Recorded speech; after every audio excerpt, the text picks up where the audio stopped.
వ్రతశాల ఇది నా యేసు నివసించశాల.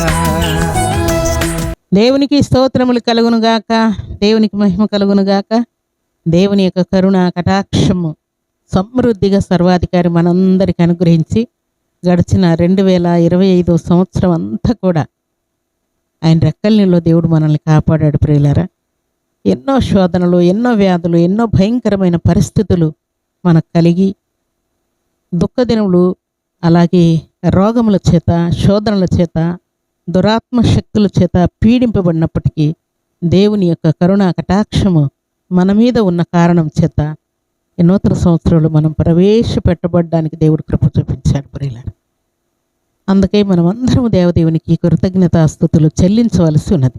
ఈ శుభదినాన ఈ నూతన సంవత్సరంలో దేవుడు మనకిచ్చినటువంటి శ్రేష్టమైనటువంటి వాగ్దానమును చదువుకుందాం. పరిశుద్ధ గ్రంథం ఇర్మియా గ్రంథం 18వ అధ్యాయం 4వ వచనం 6వ వచనం చదువుకుందాం. కుమ్మరి జిగట మంటితో చేయుచున్న కుండ వాని చేతిలో విడిపోగా ఆ జిగట మన్ను మరలా తీసుకొని కుమ్మరి తనకు యుక్తమైనట్టుగా దానితో మరి ఒక కుండ చేసెను. అలాగే 6వ వచనం, ఇశ్రాయేలులారా, ఈ కుమ్మరి మంటికి చేసినట్లు నేను మీకు చేయలేనా? ఇదే యెహోవా వాక్కు. జిగట మన్ను కుమ్మరి చేతిలో ఉన్నట్టుగా ఇశ్రాయేలు వారలారా, మీరు నా చేతిలో ఉన్నారు. దేవుడి శ్రేష్టమైన మాటలు దీవించి ఆశీర్వదించునుగాక. భక్తుడైనటువంటి ప్రవక్త అయినటువంటి ఇర్మియా ప్రవక్తను కుమ్మరివాని ఇంటికి దేవుడు పంపించాడంట. ప్రియులారా, దేవుడు మానవులకు ఏదైనా తెలియజేయాలనుకున్నప్పుడు ప్రవక్తలను వారి దగ్గరికి పంపించేవాడు. అలాగున ఇశ్రాయేలులకు ఈ సంగతి తెలియజేయటకై దేవుడు భక్తుడైనటువంటి ఇర్మియాను కుమ్మరివాని ఇంటికి పంపించాడు. కుమ్మరివాడు కుండలు చేస్తూ ఒక కుండ పగిలిపోతే ఆ కుండను మరలా ఆ మట్టిని శుభ్రంగా కలిపి మరొక కుండను తయారు చేశాడంట. అందుకని దేవుడు ఏమంటున్నాడంటే, ఇశ్రాయేలులారా, కుమ్మరివాడు కుండకు చేసినట్లుగా నేను మీకు చేయలేనా? కుండను పగలగొట్టి మరలా ఇంకొక కుండను తయారు చేసినట్లుగా మిమ్మల్ని నేను తయారు చేయలేనా? మిమ్మల్ని దీవించలేనా? మిమ్మల్ని కాపాడలేనా? మీ గాయాలు కట్టలేనా? మీ కరువు కష్టం తీర్చలేనా? మిమ్మల్ని బాగుగా ఉన్నటువంటి కుండ వలె నేను తయారు చేయలేనా అని దేవుడు మాట్లాడుతున్నాడు. ఇంకొక మాట ఏమంటున్నా అంటే, జిగట మన్ను కుమ్మరి చేతిలో ఉన్నట్టుగా ఇశ్రాయేలు వారలారా, మీరు నా చేతిలో ఉన్నారని దేవుడు మాట్లాడుతున్నాడు. దేవునికి స్తోత్రములు కలుగునుగాక, దేవునికి మహిమ కలుగునుగాక. మనం మనుషుల చేతిలో లేం ప్రియులారా, మన దేవుని చేతిలో ఉన్నామని దేవుడు జ్ఞాపకం చేస్తున్నాడు. మనం అనుకుంటున్నాము, నేను నా చేతిలోనే ఉన్నాను, లేకుంటే నా తల్లిదండ్రుల చేతిలో ఉన్నాను, లేక నా భర్త చేతిలో ఉన్నాను, నా భార్య చేతిలో ఉన్నాను, నా ఇంటి వారి చేతుల్లో ఉంటున్నానని మనం అనుకుంటున్నాం. దేవుడు అంటున్నాడు, ఇశ్రాయేలు వారలారా, మీరు నా చేతిలో ఉన్నారు. కుమ్మరు వాని చేతిలో మన్ను ఉన్నట్టుగా మీరు నా చేతిలో ఉన్నారని దేవుడు జ్ఞాపకం చేస్తున్నాడు. దేవునికి స్తోత్రములు కలుగునుగాక. దేవుని సన్నిధానంలో చేరిన మన జీవితాలు కూడా విరిగిపోయి ఉండొచ్చు, పడిపోయి ఉండొచ్చు, పాడై ఉండొచ్చు. ప్రియులారా, గడిచిన 2025 సంవత్సరంలో చాలా విషయాల్లో మనం పడిపోయి గాయాలతో, లేక దురాత్మశక్తులతో, చేతబడి శక్తులతో, వాయుజప్పులతో, ఇహలోక సంబంధమైనటువంటి కార్యాలతో మనం సొమ్మసిల్లి దేవుని యొక్క ప్రేమను, దేవుని యొక్క కరుణను, దేవుని యొక్క సంకల్పాన్ని తప్పిపోయి ఉండి ఉండవచ్చు. దేవుడు అంటూ ఉన్నాడు, కుమ్మరివాని చేతిలో కుండ పగిలిపోతే దాన్ని కుమ్మరివాడు వదిలిపెట్టకుండా మరలా మరొక కుండను తయారు చేసినట్టుగా మీరు కూడా నాకు దూరమైన, నాకు వ్యతిరేకంగా ఉన్నా కూడా నేను మరలా మిమ్మును బాగు చేయటానికి, స్వస్థపరచటానికి, సరిచేయటానికి, నా మార్గంలో మిమ్మల్ని స్థిరపరచటకు మీరు నా చేతిలో ఉన్నారని దేవుడు జ్ఞాపకం చేస్తూ ఉన్నాడు. దేవునికి స్తోత్రములు కలుగునుగాక. అలాగే యెషయా గ్రంథం 11వ అధ్యాయం 12వ వచనంలో చక్కని మాట వ్రాయబడింది. ఆ మాట చదువుకుందాం. జనములను పిలుచుటకు ఆయన ఒక ధ్వజము నిలువబెట్టును, భ్రష్టులైపోయిన ఇశ్రాయేలును పోగు చేయును. భూమి యొక్క 4 దిగంతముల నుండి చెదరిపోయిన యూదా వారిని సమకూర్చును. దేవునికి స్తోత్రములు కలుగునుగాక. మన జీవితాలు కూడా 2025 సంవత్సరం చాలా పరిస్థితులను బట్టి మనము చెదరిపోయి ఉండవచ్చు. దేవుని సన్నిధికి దూరమై ఉండవచ్చు, ప్రార్థనకు దూరమై ఉండవచ్చు, విశ్వాసములో వెనకంజ వేసి ఉండవచ్చు ప్రియులారా. అయితే ఇక్కడ దేవుడు అంటూ ఉన్నాడు, జనములను పిలుచుటకు ఆయన ఒక ధ్వజము నిలువబెడుతూ ఉన్నాంట. భ్రష్టులైపోయినటువంటి వారందరినీ పోగు చేస్తూ ఉన్నాంట. భూమి యొక్క నలు దిక్కుల నుండి కూడా అందరినీ దేవుడు సమకూరుస్తూ ఉన్నాంట ప్రియులారా. దేవునికి స్తోత్రములు కలుగునుగాక. ఈ నూతన సంవత్సరంలో దేవుడు అనేకులను సమకూర్చడానికి ఇష్టపడుతూ ఉన్నాడు ప్రియులారా. మరలా ఆయన పిలుస్తూ ఉన్నాడు.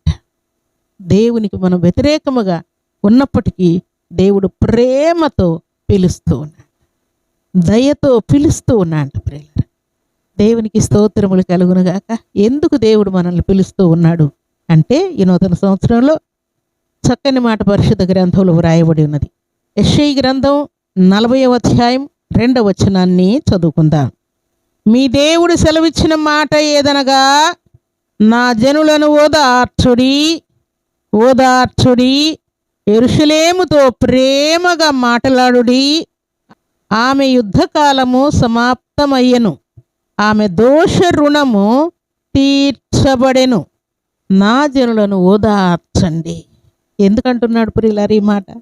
ఈ నూతన సంవత్సరంలో 2025 సంవత్సరంలో దేవుని ప్రజలు, దేవుని పేరు పెట్టబడినటువంటి వారు, ఆయన మాట ప్రకారం జీవిస్తున్నటువంటి వారు, ఆజ్ఞానుసారముగా నడుచుకుంటూ దేవుని కృప కొరకు కనిపెట్టుకున్నవారు, దేవుని యొక్క శరీరాన్ని రక్తాన్ని పుచ్చుకున్నటువంటి వారు చాలా వేదనలు అనుభవిస్తూ ఉన్నారట. అందుకని మరలా దేవుడు వారిని జ్ఞాపకం చేసుకున్నాడు. దేవుడు అంటూ ఉన్నాడు, నా జనులను ఓదార్చుడి, యెరూషలేముతో ప్రేమగా మాట్లాడండి అని దేవుడు ఆజ్ఞాపిస్తూ ఉన్నాడు. దేవునికి స్తోత్రములు కలుగునుగా. ఎందుకంటే ఎందుకు దేవుడు మరలా జ్ఞాపకం చేసుకుంటూ ఉన్నాడు అని అంటే, కింద మాట ఆమె యుద్ధకాలము సమాప్తమయ్యను అంటూ ఉన్నాడు. సంఘము యొక్క యుద్ధకాలము, కుటుంబాల యొక్క యుద్ధకాలము, మన వ్యక్తిగత జీవితాల యొక్క యుద్ధకాలము సమాప్తమైన అంటున్నాడు దేవుడు. దేవునికి స్తోత్రములు కలుగునుగాక. ఈ నూతన సంవత్సరంలో దేవుడు యుద్ధకాలము సమాప్తమైనదని జ్ఞాపకం చేస్తున్నాడు. ఎందుకంటే మనం పొందినటువంటి ప్రతి శ్రమకు, ప్రతి వేదనకు, ప్రతి రోగమునకు, ప్రతి నిందకు, ప్రతి అవమానమునకు దేవుడు జాలిపడి ఓదార్చమని ఆజ్ఞాపిస్తూ ఉన్నాడు. అలనాడు బాధలో ఉన్న వారిని దేవుడు ఎలాగున ఓదార్చాడో, దేవుని సన్నిధిలో చేరిన మనల్ని కూడా ఈ శుభదినాన దేవుడు ఓదార్చమని ఆజ్ఞాపిస్తున్నాడు. యుద్ధకాలం సమాప్తమైందని దేవుడు తెలియజేస్తున్నాడు. ఏ విషయంలో మనం ఫీల్ అవుతున్నప్పటికీ మన యుద్ధకాలం సమాప్తమైనదని దేవుడు జ్ఞాపకం చేస్తున్నాడు. అయితే సమస్యలు రావా, శోధనలు రావా, రోగాలు రావా, కరువు రాదా, కష్టం రాదా అంటే దేవుడు ఇస్తున్నటువంటి మాట ఏంటంటే, నీతిమంతులకు కలుగు ఆపదలు అనేకములు, కానీ వాటన్నిటిలో నుండి యెహోవా వారిని విడిపించునని కీర్తనల గ్రంథం 34వ అధ్యాయం 19వ వచనంలో వ్రాయబడి ఉన్నది. యుద్ధం సమాప్తమైంది కాబట్టి ఇంకే శోధనలు రావని కాదు ప్రియులారా. దేవుడు జాలిపడేటంత కష్టాన్ని మనం అనుభవించామని ఓదార్చమని దేవుడు ఆజ్ఞాపిస్తూ ఉంపించును. శోధనలు ఏమైనా రావచ్చు, కానీ వాటన్నిటిలో నుండి యెహోవా తప్పిస్తూ, కాపాడుతూ, స్వస్థపరుస్తూ, మేలు చేస్తూ ఉన్నానని దేవుడు ఈ శుభదినాన జ్ఞాపకం చేస్తూ ఉన్నాడు. భక్తుడైనటువంటి యోబునకు శ్రమకాలం తీరిపోయినట్టుగా, దావీదునకు శ్రమకాలం తీరిపోయినట్టుగా, భక్తుడైన ఏలియాకు శ్రమకాలం తీరిపోయినట్టుగా, ప్రభు సన్నిధిలో చేరినటువంటి మనందరి జీవితాల్లో ఉన్నటువంటి శ్రమకాలము తీరిపోయిందని దేవుడు మనల్ని ఓదారుస్తూ ఉన్నాడు ప్రియులారా. దేవునికి స్తోత్రములు కలుగునుగాక. దేవుని సన్నిధిలో చేరిన మనం అందరం కూడా దేవుని యొక్క కృపను మరలా మనం జ్ఞాపకం చేసుకోవాలని దేవుడే మనల్ని జ్ఞాపకం చేసుకొని, కుమ్మరివాడు మంటికి చేసినట్టుగా నేను మీకు చేయలేనా అని దేవుడు సూటిగా మాట్లాడుతున్నాడు. జకరియా గ్రంథం 1వ అధ్యాయం 17వ వచనాన్ని, కాబట్టి యెహోవా సెలవిచ్చినదేమనగా, వాత్సల్యము గలవాడనై నేను యెరూషలేము తట్టు తిరిగి ఉన్నాను. దేవుడు వాత్సల్యముతో యెరూషలేము తట్టు దేవుడు తిరిగాడంట. ప్రియులారా, యెరూషలేము తట్టు దేవుడు తిరిగాడు అని అంటే దేవుని ప్రజల వైపు తిరిగాడని, దేవుని నమ్మినటువంటి విశ్వాసుల వైపు దేవుడు తిరిగి ఉన్నాడని, జారిపోయినా పడిపోయినా తప్పిపోయిన వారి వైపు దేవుడు తిరిగి ఉన్నాడని దేవుడు జ్ఞాపకం చేస్తున్నాడు. దేవుడు మన తట్టు తిరుగుట మనకు శుభం ప్రియులారా. అందుకని దేవుడు ఇస్తున్నటువంటి మాట ఏంటంటే, దేవుడు మన తట్టు తిరుగుట వలన మనము నూతనపరచబడ్డానికి, ఈ నూతన సంవత్సరంలో నూతనమైనటువంటి కృపను, నూతనమైనటువంటి ఆశీర్వాదాన్ని, నూతనమైనటువంటి దీవెనలను, నూతనమైనటువంటి శక్తిని పొందుటకు మనం పశ్చాత్తాపడము ప్రాముఖ్యమైన సంగతి.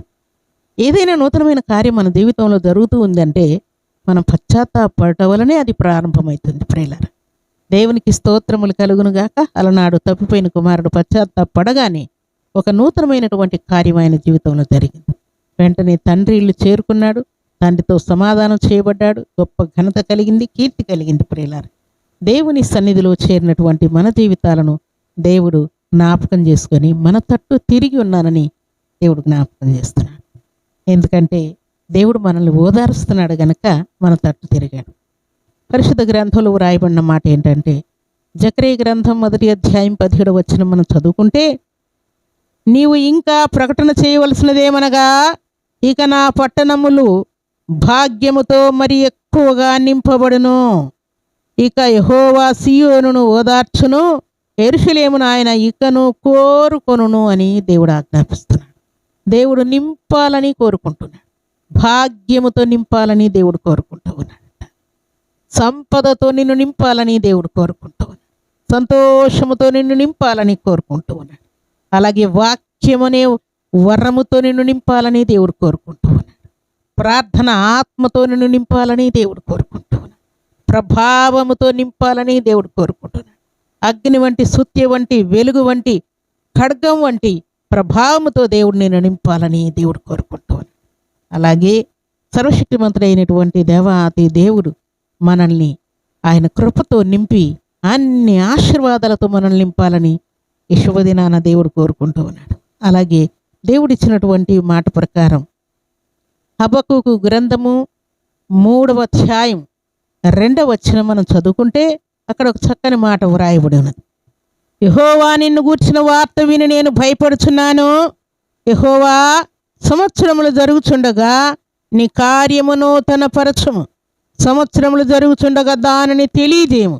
కోపించుతూనే వాత్సల్యమును జ్ఞాపకమునకు తెచ్చుకొనుము. సంవత్సరములు జరుగుతూ ఉండగా మన కార్యాలన్నీ కూడా నూతనపరచాలని దేవుడు కోరుకుంటూ ఉన్నాడు. అలాగే యెషయా గ్రంథం 64వ అధ్యాయం 8వ వచనాన్ని చదువుకుందాం. యెహోవా నీవే మాకు తండ్రివి, మేము జిగటమన్ను, నీవు మాకు కుమ్మరివాడవు, మేమందరము నీ చేతి పని అయి ఉన్నాము. దేవునికి స్తోత్రములు కలుగునుగాక. దేవుడు మన కుమ్మరి అయి ఉన్నాడు, మనం ఆయన చేతి పని అయి ఉన్నాం. మనము దేవుని చేతిలోనికి వచ్చినప్పుడు, దేవుడు మన వైపు తిరిగినప్పుడు దేవుని యొక్క కృప మనల్ని ఆవరించబోతున్నదని దేవుడు మాట్లాడుతున్నాడు. దేవునికి స్తోత్రములు కలుగునుగాక. ఈ శుభదినాన దేవుడు మన తట్టు తిరుగునుగాక. దేవుడు ఆయన కృపతో మనలందరినీ నింపునుగాక. ఈ నూతన సంవత్సరంలో నూతనమైనటువంటి కార్యాలతో దేవుడు మనల్ని, మన కుటుంబాలను నింపునుగాక. మన వ్యక్తిగత జీవితాలను, ప్రతి జీవితాన్ని కూడా దేవుడు మరలా దేవుడు జ్ఞాపకం చేసుకుంటూ ఉన్నాడు. మరలా ఆయన కృపను చూపించాలని దేవుడు జ్ఞాపకం చేసుకుంటూ ఉన్నాడు. ఈ నూతన సంవత్సరంలో దేవుడు అలాగున మరలా కోపించుతూనే, బాధపరుస్తూనే, గాయము చేస్తూనే, అలాగే ఆయన కృపను మన మీద చూపించి మనల్ని స్వస్థపరిచి, శాంతినిచ్చి, సమాధానంనిచ్చి, సంపూర్ణ ఆరోగ్యమునిచ్చి, మరణ పడకలో నుండి లేవనెత్తి ఒక ఉన్నతమైనటువంటి ఆయన చిత్తాన్ని నెరవేర్చుటకు, దీవించడానికి దేవుడు సిద్ధముగా ఉన్నాడు. ప్రియులారా, దేవునికి స్తోత్రములు కలుగునుగాక. దేవుని సన్నిధానంలో చేరిన మనందరి జీవితాలు తిరిగి మరలా దేవుని కొరకు కట్టబడనుగాక. తిరిగి దేవుని వైపు మనం కన్నులు ఎత్తునట్లుగా దేవుని యొక్క కృపను మనం అనుభవించదముగాక. దేవుని యొక్క ప్రత్యేకమైన సంకల్పములన్నీ కూడా మన జీవితాల్లో నెరవేర్చబడనుగాక.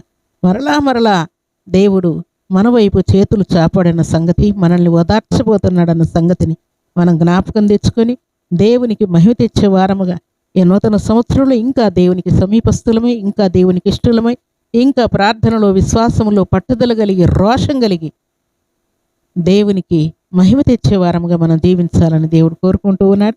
అలాంటి కృపా భాగ్యం సర్వశక్తిమంతుడైనటువంటి దేవాతి దేవుడు సర్వసమృద్ధిగా మనందరికీ అనుగ్రహించి ఆశీర్వదించునుగాక. ఆమేన్. ప్రార్థన చేసుకుందాం. భూమి ఆకాశములను కలుగు చేసిన మా తండ్రి, మీ కృతజ్ఞతలయ్యా. ఈ శుభదినాన పరిశుద్ధమైన మీ సన్నిధిలో చేరిన మమ్మల్నందరిని కూడా మీరు జ్ఞాపకం చేసుకుని తండ్రి, కుమ్మరివాడు కుండను మరలా జ్ఞాపకం చేసుకుని తండ్రి, కుండను తయారు చేసినట్లుగా పగిలినటువంటి కుండను పగిలిపోయినా, పడిపోయినా, జారిపోయినా, మరణపు అంచుల్లో ఉన్నటువంటి మమ్మను మీరు జ్ఞాపకం చేసుకొని నా తండ్రి, మీ ఆశీర్వాదపు జల్లులు మా మీద కుమ్మరించి మమ్మను ఓదార్చుటకై మా యుద్ధకాలం సమాప్తమైనదని, మా శోధనలన్నీ కూడా తండ్రి మీరు ఆపివేసినందుకై, స్వస్థపరిచినందుకై తండ్రి, గడిచిన సంవత్సరం అంతా మీరు ఎక్కల నీళ్ళు కాపాడి ఈ నూతన సంవత్సరంలో నూతనమైనటువంటి కార్యాల చేత మమ్మను తృప్తిపరిచినందుకై మిమ్మల్ని స్తుతిస్తూ ఉన్నాను దేవా. మీ స్తోత్రాలు. ఈ మాటలు మీ బిడ్డలందరికీ దీవెనకరంగా ఉండునుగాక. మీ బిడ్డలందరూ కూడా తండ్రి మీ వైపు తిరుగుదరుగాక. మీ బిడ్డలందరూ కూడా మీ కృపను అనుభవించదురుగాక. మీ కృపతో మీ బిడ్డలు నింపబడదురుగాక. నిజముగా నా తండ్రి, మీ సన్నిధానంలో చేరిన బిడ్డలందరూ కూడా తండ్రి వారి వారి జీవితాల్లో ఉన్న పాపములు, దోషములు, అపరాధములు ఒప్పుకొని పశ్చాత్తాపడటం వలన తండ్రి మీరు వారి జీవితాల్లో నూతనమైన కార్యాలు చేయటానికి మీరు సిద్ధముగా ఉన్నందుకై మనం స్తుతిస్తూ ఉన్నాను తండ్రి.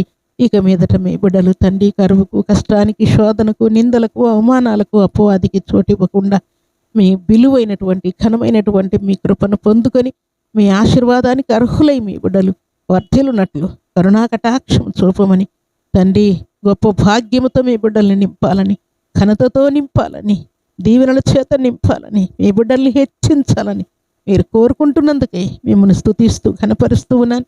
ఇలాగున మీ బిడ్డలందరినీ కూడా మీరు హెచ్చించినందుకై, ఘనపరిచినందుకై, గొప్ప చేసినందుకై ఆయన మీరు ఇచ్చినటువంటి గొప్ప భాగ్యముతో మీ బిడ్డలందరినీ నింపినందుకై స్తుతిస్తూ శ్రేష్టమైన శక్తి గల మీ నామానికి స్తుతులు చెల్లిస్తూ మీ బిడ్డలందరినీ మీ కృపగల హస్తములకు అప్పగించుకుంటూ యేసుక్రీస్తు అతి పరిశుద్ధమైన నామములో ఈ ఉదయకాల దీవెనలు, ఆశీర్వాదములు ప్రతి బిడ్డకు అనుగ్రహించమని, ఈ దినం బర్త్డేలు, మ్యారేజ్ డేలు జరుపుకున్న బిడ్డలకును దీవెన, ఆశీర్వాదం, శుభం దయచేయమని యేసుక్రీస్తు అతి పరిశుద్ధమైన నామములో స్తుతించి ప్రార్థించి అడిగి వేడుకుంటున్నాము తండ్రి.